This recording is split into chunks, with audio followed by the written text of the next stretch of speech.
Today, I'll be sharing 6 habits to help you through these troubled times as an animator. Throughout my life, I found myself surrounded by anxiety and stress because of the way I grew up. But I've discovered that the best way to deal with anxiety and heal it as well is by letting go of external circumstances. Circumstances that are outside of your control that you can do nothing about, just like the things that are happening right now. So in the famous words of Greek philosopher Epictetus, the more we value things outside of our control, the less control we have. Right now, we are going through such difficult times for everyone, humanity overall, that there's no better time for us to help each other. So this is a special episode. It's going to be outside of the regular animation-specific episodes that I do every week, but I think there's no better time for me to release this video that will help you a little bit to focus on your animation, to deal with anxiety, to deal with stress in a very simple way.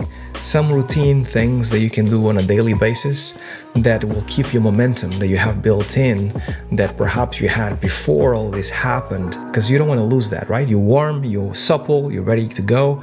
So you don't want to lose that by actually kind of working from home, or like maybe being quarantined at home for too long and then having to go back into the world and just having to restart, rekindle that flame that you had before.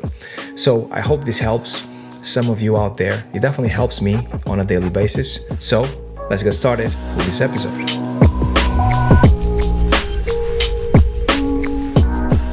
So a lot of us, including myself, are working from home. You're actually sitting down on your desk, and it might take a day or two for you to accommodate for the difference, but then you kind of just settle in, you start talking with your mates, start talking with your friends at work, and then next thing you know, you are doing the same things that you're doing in the office, but you're just doing it at your home.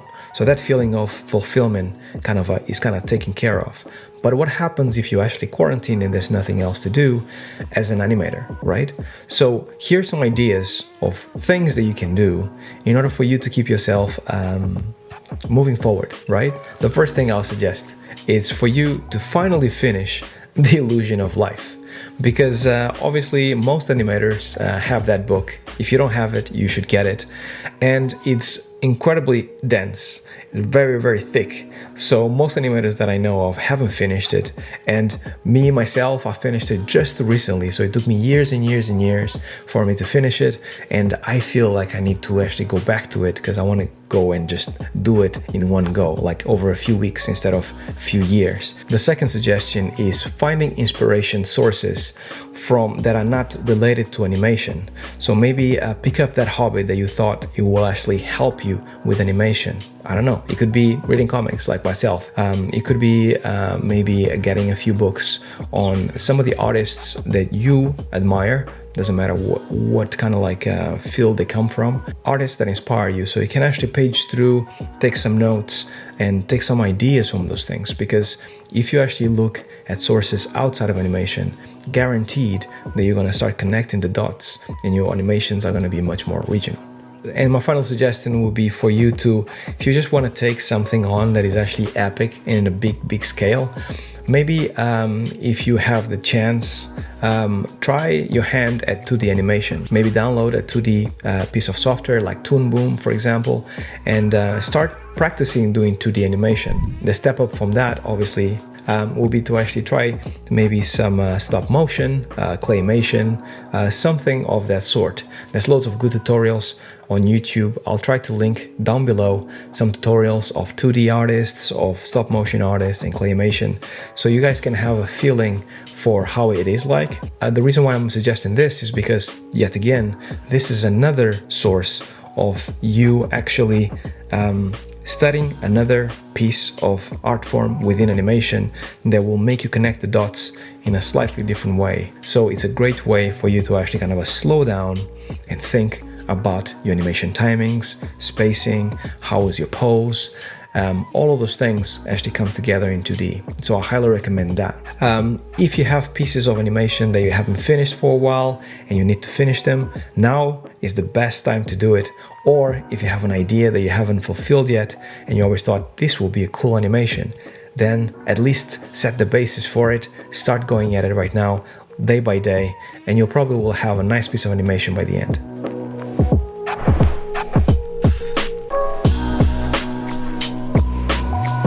if you're not in control of your thoughts, most likely your thoughts are in control of you.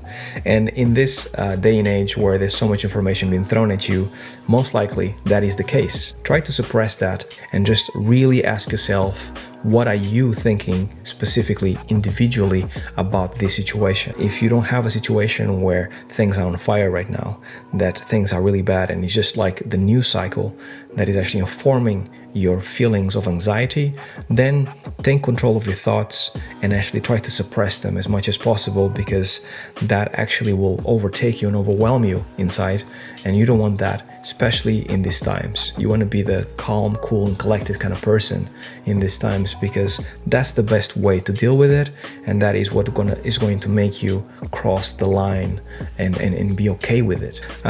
One of the things that I do, meditate. I meditate every day. So I try to actually calm my mind every evening. When things are really, really bad, like right now, I try to do it twice a day, one in the morning, one in the evening. And I try to make sure that I really just keep present in the moment. Now, for the people that don't really meditate, you can write a diary of your thoughts.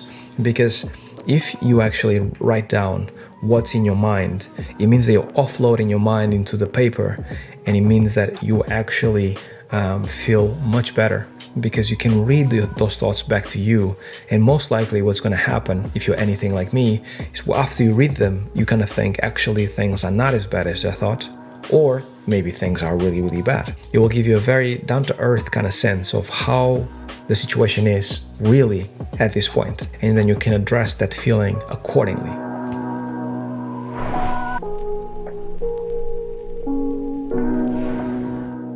There's been many studies out there that showcase that a large amount of processed food can actually deal with a lot of anxiety and stress. And the reason why I'm saying that is because now we are all inside. We are all either quarantined or working from home, and there's no better time for us to just like eat a lot of stuff that is not so good and just feel like good that you can just finally have some fish and chips every day, or you can have burgers every day. That eventually takes a toll on your health and your mind. And when that takes a toll on your mind, you most likely will feel worse than you actually feel, because of what you ingest, because of what you eat. So eating a healthy diet in these times, once again, more important than ever, so you can keep yourself stable, you can keep yourself like calm, nice and steady. It will help your mind a lot. It will help you to focus. And the things that I mentioned before, which is like suppressing your mind, doing meditation, writing your diary, doing these things daily, will be much easier if you actually have a healthy diet than if you actually just eat processed foods and junk food all the time, because obviously you'll feel sluggish, you'll feel like this doesn't really matter, and the longer it takes, the worse you're going to feel. So eating a healthy diet definitely will be my third tip on how to actually go through these tough times as an animator. So yeah, just make sure you do that and just keep healthy.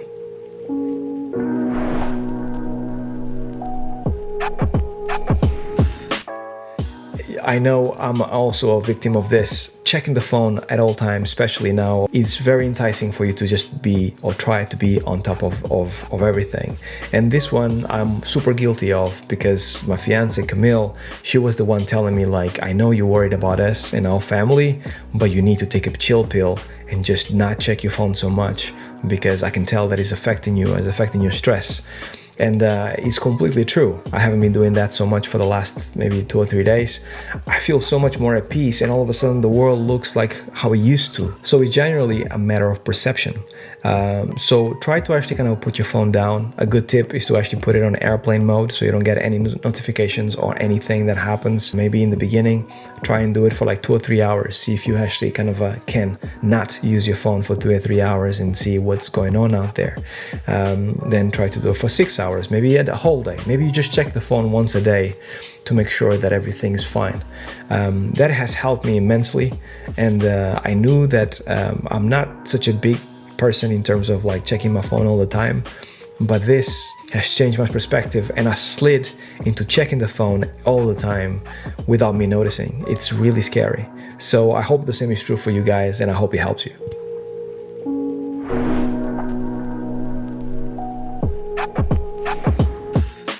we are working from home, and the body is not as tired as it is when you have to commute every day, when you go to the gym perhaps, when you have to actually socialize so much. So you feel rested at all times, which then makes it the perfect scenario for you to then, when it comes to like the time to go to bed, you just feel like, no, I'm good. I am just going to watch another TV series, binge watch something else. Next thing you know, you go to bed a little later, and then a little later, and then a little later. I'm a night owl. I like to actually stay up as much as I can because I feel I'm more productive at night. So for me, it's incredibly difficult for me to go to bed on time. I have to rely once again on Camille to make me go to bed on time, because I feel like when it comes to 11, 12, that's normally the time that I go to bed, 11 ideally. I don't feel like it. I just feel like my whole body is telling me, no, I just need to work on this one more thing. But if I don't, I feel horrible the next day. So it just accumulates over time. And for every one night that you don't have that is good night's sleep, normally it takes you 2 or 3 days for you to kind of recover that freshness that you felt, keeping fresh all the time, keeping up with your sleep throughout like this whole thing going on will probably make your mind sharp and make you like really be there on top, and just make sure that you can keep up with these daily tasks, make sure that you can keep up with your animations, make sure that you can think outside the box, that any book that you read or any new task that you take on is absorbed. So this time, downtime ends up being like the most productive time, instead of just being like you are tired all the time. I hope that makes sense.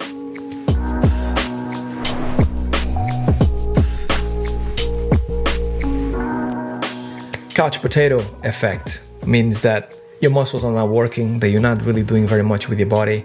Therefore, you just become sluggish once again. So exercising, definitely on my top priorities to do while I'm actually doing this downtime here. Because I know that for every day that goes by that I don't do anything with my legs, commute, walk, whatever, then the more I will probably feel lazy overall. And it's not so much about like being pumped or being like full of muscles or whatever. It's all about like the cardio, like to actually kind of feel good about yourself, so you have energy to feel like yourself and you can do a lot of things. Especially for me, I have a family, so having to take care of a kid, having to work from home and still having time to do these things like the videos and having energy to do it all, it's a lot. I mean, just having a kid is enough to drain all the energy that you have. Ask any parent. So on top of all the things that I talked before, exercising is the only thing that puts energy back. So if you don't regularly exercise right now, then most likely it will take you about a week or two. That feeling goes away, you feel good about yourself, those endorphins kick in, and then you feel like every time you go out and exercise, when you come back, you have more energy than ever and you're ready for the day. And then that's the feeling that you want to keep on top of at all times, because having these 6 things that I mentioned, will actually allow you to have that ideal solution, so you can absorb knowledge, so you can actually practice it as much as possible, so you can perform when you work, perform with your family, perform with just the daily life thing that you have, and feel sane at home, So yeah, that's basically my 6 tips.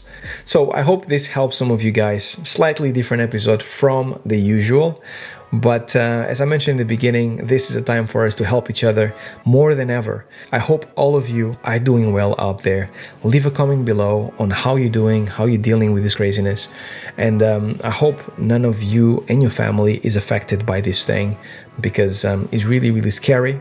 We are definitely scared about it, like most people, but we are more scared about how people are reacting to this, because there's pandemonium out there. I feel like no one is really thinking and that's the stuff that actually is more worrying to me. So make sure that you're not one of those people, and make sure that you guys keep yourself safe, keep your family safe, and take care of yourself. Like they say everywhere now, wash your hands, elbow everyone. This is it for this episode. I hope you guys have a great rest of the week. Take care of yourself, stay well, stay safe now more than ever. Stay well, stay safe, right? And see you guys next week. Peace.